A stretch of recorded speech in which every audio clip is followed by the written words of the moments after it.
صلی علی رسول کریم அம்மா பாத். அல்லாஹ்வின் மிக பெரும் கிருபையால் இரண்டாம் நாள் தராவியை சிறப்பான முறையில் முடித்துவிட்டு நல்ல விஷயத்தை சொல்வதற்கும் அதை கேட்பதற்கும் அல்லாஹ் தஆலா நம்மை ஒன்று சேர்த்திருக்கிறான். இந்த மஜ்லிஸிலே அல்லாஹ் நம்மை ஒன்று சேர்த்ததை போன்று நாளை மறுமை நாளிலும் ஜன்னத்துல் ஃபிர்தௌஸிலே எல்லாம் அல்லாஹ் தஆலா நம்மை ஒன்று சேர்ப்பானாக என்கின்ற நல்ல துஆவுடன் ஆரம்பம் செய்கின்றேன். கண்ணியத்திற்குரியவர்களே, இன்றைய தராவியில் நோன்பு என்றால் என்ன, நோன்பின் சட்டங்கள் உங்களுக்கு கடமையாக்கப்படுகிறது என்கின்ற வசனத்தில் தொடங்கி யாரெல்லாம் நோன்பு நோக்கலாம், நோன்பு நோக்க முடியாத பொழுது என்னென்ன அதற்கு பரிகாரம் செய்ய வேண்டும், இஃப்தாருக்கு பிறகு ஃபஜ்ர் ஆரம்பிக்கும் முன் இடைப்பட்ட நேரத்திலே என்னவெல்லாம் செய்யலாம், எதுவெல்லாம் செய்யக்கூடாது என்று எல்லா விதமான சட்டத்திட்டங்களையும் அல்லாஹ் தஆலா இந்த பக்ரா சூராவிலே சொல்லியிருக்கின்றான். அந்த அடிப்படையிலே இன்றைய தினம் நாம் நோன்பின் பரிணாம வளர்ச்சியை பற்றி தெரிந்து கொள்வது அவசியம். இப்பொழுது நாம் நோன்பு நோற்பதை போன்று ஆரம்ப காலத்தில் நோன்பு என்பது கிடையாது. இந்த 30 நோன்பு வருவதற்கு முன்னால் இஸ்லாம் இந்த நோன்பை எப்படி அணுகியது என்பதை பற்றி நாம் சிந்தித்து உணர்வது அவசியம். அன்னை ஆயிஷா ரலியல்லாஹு தஆலா அன்ஹா அவர்கள் சொல்கிறார்கள், இஸ்லாத்தின் ஆரம்ப கட்டத்திலே ஃபர்தாக இருந்தது ஆஷுரா நோன்பு மட்டும்தான். மக்காவிலே இருக்கின்ற பொழுது நபிகள் ஸல்லல்லாஹு அலைஹி வஸல்லம் அவர்கள் குறைஷிகள் ஆஷுரா நோன்பை வைப்பதை பார்த்து நாயகம் ஸல்லல்லாஹு அலைஹி வஸல்லம் அவர்கள் வைத்தார்கள். நாயகம் வைப்பதை பார்த்து சஹாபா பெருமக்களும் வைத்தார்கள். எப்பொழுது அவர்கள் மதீனாவிலே நுழைந்தார்களோ அங்கே யூதர்களும் ஆஷுரா நோன்பை வைக்கிறார்கள் என்று தெரிந்தவுடன் அவர்களுக்கு மாற்றம் செய்ய வேண்டும் என்று ஆஷுராவுக்கு முந்தைய தினமோ அல்லது ஆஷுராவுக்கு பிந்தைய தினமோ ஒரு நாள் கூட்டி வைக்க வேண்டும் என்பதாக நபிகள் ஸல்லல்லாஹு அலைஹி வஸல்லம் அவர்கள் ஏவினார்கள். மதீனாவிற்கு நுழைந்தவுடன் எம்பெருமானார் ஸல்லல்லாஹு அலைஹி வஸல்லம் அவர்கள் அடுத்தபடியாக மாதத்திற்கு 3 நாள் நோன்பு வைக்க வேண்டும் என்பதாக கட்டளையிட்டார்கள். மாதத்திற்கு 3 நோன்பு, மொத்த வருடத்திற்கு 36 நோன்புகள் நோக்க வேண்டும். இதுவெல்லாம் ரமலானின் நோன்பு கடமையாக்கப்படுவதற்கு முன்பாக. எப்பொழுது ரமலானின் நோன்பு கடமையாக்கப்பட்டதோ முழுவதுமாக இப்போது சொல்லப்பட்ட நோன்புகள் எல்லாம் உபரி நோன்புகளாக மாறிவிட்டது. செய்தால் நன்மை, விட்டுவிட்டால் பாவம் கிடையாது. இப்படி ஒரு காலகட்டத்தில் தான் அல்லாஹ் சுப்ஹானஹு வ தஆலா இந்த வசனத்தை இறக்குகின்றான். யா அய்யுஹல்லதீன ஆமனூ குத்திப அலைக்குமுஸ் ஸியாம். ஈமான் கொண்டவர்களே, நீங்கள் நோன்பு எப்படி வைக்க வேண்டும் என்பதாக பழகிவிட்டீர்கள். இப்பொழுது உங்களுக்கு நோன்பு கடமையாக்கப்பட்டு விட்டது. கமா குத்திப அலல்லதீன மின் கப்லிக்கும். நாம் ஜும்மாவில கூட சொல்லியிருந்தோம், அல்லாஹ் இந்த 30 நாள் நோன்பை கொடுத்து அதன் மூலம் நீங்கள் பயந்து விடாதீர்கள், 30 நோன்பு என்பதாக நீங்கள் விரக்தியாகி விடாதீர்கள், இது உங்களுக்கு புதிது கிடையாது, உங்களுக்கு முன்னால் உள்ளவர்கள் இந்த 30 நோன்பை வைத்திருக்கிறார்கள் என்பதாக அல்லாஹ் தஆலா உளவியல் ரீதியாக நம்மை பலப்படுத்துகின்றான். முன்னால் வந்த சமூகம் எல்லாரும் வைத்தார்கள், நீங்களும் 30 நோன்பை வையுங்கள் என்பதாக அல்லாஹ் தஆலா நம்மை தேற்றுகின்றான். பொதுவாக ஒரு மனிதன் இயல்பு இதுதான். தனக்கு ஒரு கஷ்டம் வருகின்ற பொழுது சுற்றி உள்ளவரை பார்ப்பான், அவர்களுக்கும் இந்த கஷ்டம் வருகிறது என்றால் இவன் தன்னை தேற்றிக் கொள்வான். இது மனிதனின் இயல்பான ஒரு குணம். அல்லாஹ் இதுதான் இந்த இடத்தில் கையாண்டான். ஒரு பழமொழியில் கூட இவ்வாறு வருகிறது, அல் முஸீபத்து அம்மத் ஹஃபத். ஏதேனும் ஒரு முஸீபத்து மனிதனுக்கு வந்துவிட்டால் அது எல்லாருக்கும் வந்துவிட்டுதான் என்பதாக அவன் பார்ப்பான். எல்லோருக்கும் அது இருக்கிறது என்று தெரிந்தவுடன் இவன் மன ஆறுதல் அடைவான், அதை லேசாக கருதுவான். இன்னும் சில வார்த்தைகள் சொல்வதானால் அல் பலாஉ அம்மத் தாபத். சோதனை தான் தனக்கு வந்தாலும் பிறருக்கு அது வருகிறதா என்பதை அவன் பார்ப்பான். வந்துவிட்டால் அந்த சோதனையும் கூட அவன் இன்பமாக கருத ஆரம்பித்து விடுவான்.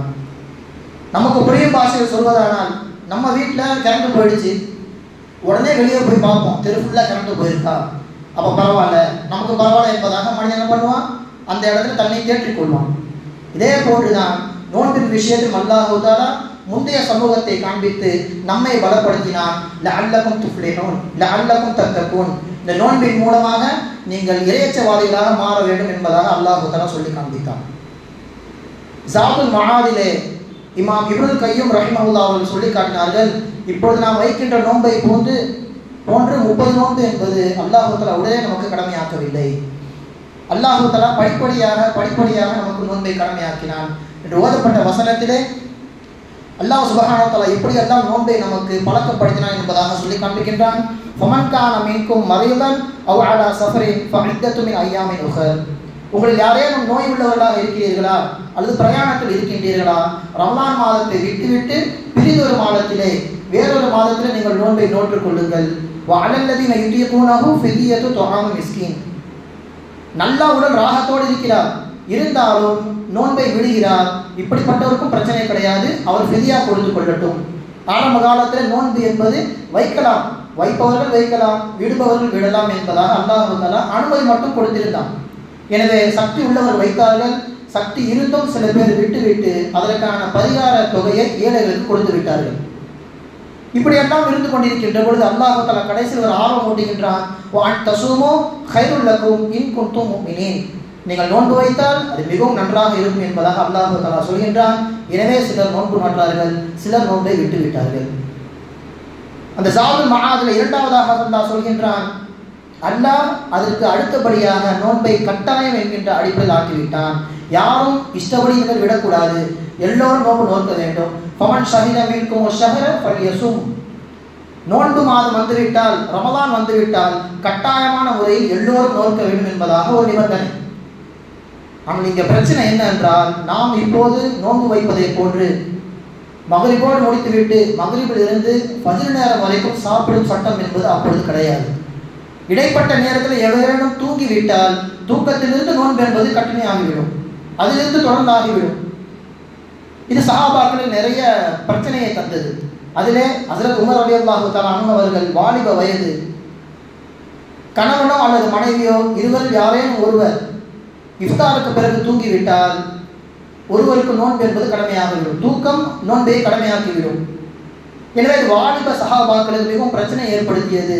அதிலும் குறிப்பாக கைஸ் இப்னு லிர்மா என்கின்ற ஒரு மதீனத்து சஹாபி பகல் முழுக்க வேலை பார்த்தார், இரவு நேரத்தில் இஃப்தார் நேரத்தில் வீட்டிற்கு நுழைகிறார்.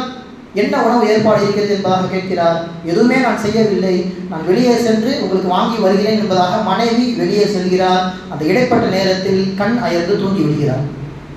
உள்ளே நுழைந்த மனைவி, ஹைபத்தல்ல அன்பு கணவரை எழுந்திருங்கள், தவறு செய்து விட்டீர்களே, தூங்கி விட்டீர்களே, இன்னும் நீங்கள் இஃப்தார் கூட செய்யவில்லையே, தூக்கத்திலிருந்து உங்களுக்கு நோன்பு தொடர்ந்து இனிமேல் வந்துவிடுமே என்பதாக பதறி போய் எழுப்பி விடுகிறார். இந்த சஹாபிக்கு கையும் புரியவில்லை, காலும் புரியவில்லை. மீண்டும் நோன்பை அவர் தொடர்கிறார்.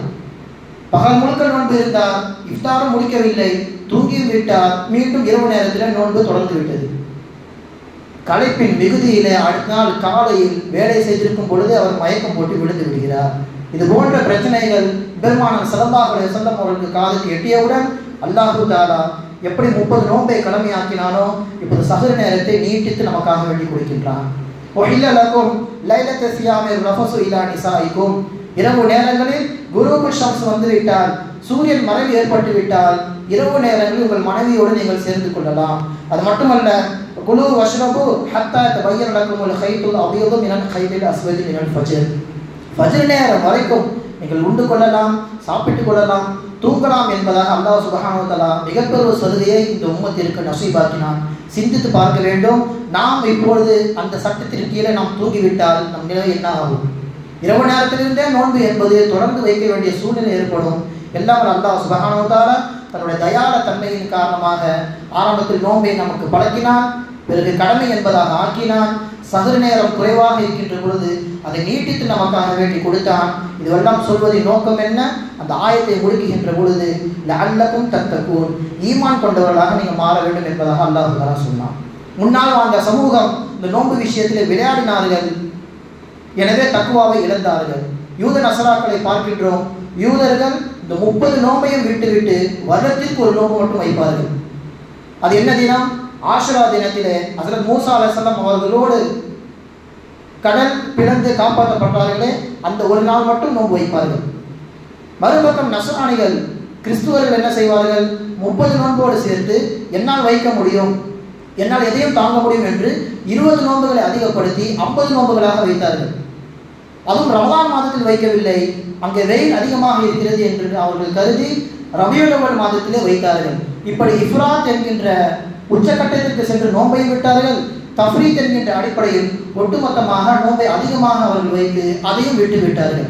இப்படி வழிகட்ட சமூகத்திற்கு மத்தியிலே நாம் மட்டும் அல்லாஹு தாலா சொன்னதை போன்று 30 நோன்பை சலாமத்தான முறையில் வைக்கின்றோம். அதனால் அல்லாஹு தாலா நமக்கு தக்வாவை தருவான் என்கின்ற ஆதரவுடன் இன்றைய ரமலானை நாம் கழிக்க வேண்டும் என்கின்ற அடிப்படையிலே நாம் ரமலானுடைய மாதத்தை சரியான முறையில் நோற்று அதன் மூலமாக தக்வாவை அல்லாஹு தாலா நமக்கு நசீபாக்குவானாக என்கின்ற நல்ல ஒரு துவாவுடன் முடிக்கின்றேன். அது மட்டுமல்லாமல் ஒரு சின்ன துவா, அந்த துவாவை ஓதுவதன் காரணமாக அல்லாஹ் தஆலா நமக்கு ஏராளமான நன்மைகளை தருகின்றான். எல்லோரும் கூட சேர்ந்து ஓதுங்கள். ஜஸல்லாஹு அன்னா முஹம்மதன் மா ஹுவ அஹ்லுஹு. இந்த சின்ன வார்த்தையை யார் ஒருவர் சொல்கின்றாரோ, நபிகள் ஸல்லல்லாஹு அலைஹி வஸல்லம் அவர்கள் சொல்கிறார்கள், அத்அப 70 காத்திபன், நன்மைகளை எழுதக்கூடிய 70 மலக்குமார்களை இவர் சோர்வில் ஆழ்த்திவிட்டார்.